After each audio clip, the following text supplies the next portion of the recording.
Pauline Manos, who is the chair of Democrats abroad in Belgium, and she joins us live now. Welcome to the program. The world is watching Washington, D.C. in shock. When you woke up to these images this morning, what went through your mind? Well, it was a long night, actually, because we saw all of this happen yesterday evening. It had started as a wonderful day. We were celebrating the election of the first Black senator from the state of Georgia, the first Jewish senator, son of immigrants from the state of Georgia, the control of the U.S. Senate. And it descended into an attempted coup, quite honestly. But I think, as Andy said earlier, we knew that this was a possibility. This had happened in Michigan. This has been going on for the past 5 years. And it is time for the Republican Party to wake up and decide if they are going to play within the rules of our Constitution or not.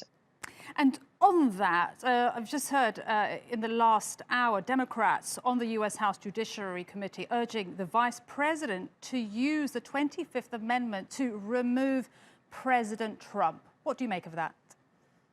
Yes, I think people are looking for strong action, even if it is symbolic, to show that we will not stand for this as democratic institutions. You know, I'm sorry you guys showed Trump's video, honestly, and even the Republican speakers who talked, Pence, McConnell, Lindsey Graham, it's too late, honestly. You know, the fact that they spoke up after this had to happen and 4 people died doesn't say too much.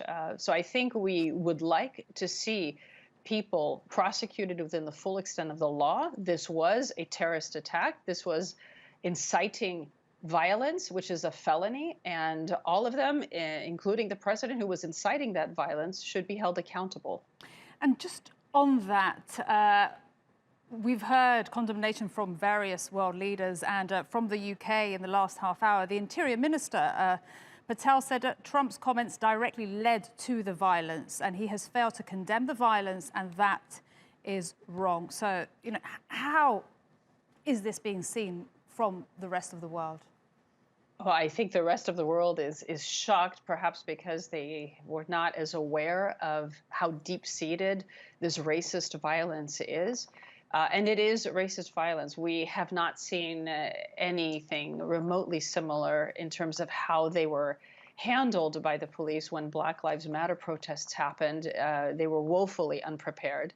And I think that has come as a surprise probably to people who were not as deeply steeped in U.S. politics. Unfortunately, I'm sorry to say, for those of us who've been working hard to turn out the vote, to get Americans abroad to vote and to overturn this president, it's not a surprise, unfortunately. And what does this do now to America's standing, its image in the world? Well, I think it's definitely tarnished it. We have come off a pedestal, if anybody had us on there to begin with. But at the same time, I'm still optimistic, if that can make sense, because we do have a new president. 80 million people voted for change. People voted in Georgia for change. You know, a state that was in the Confederacy is sending now a Black and a Jewish senator to Washington, which is incredible. And it is time for us now to enact the electoral reform that will prevent something like this from happening again. Pauline Manos, chair of Democrats abroad in Belgium, thank you very much indeed for speaking to us.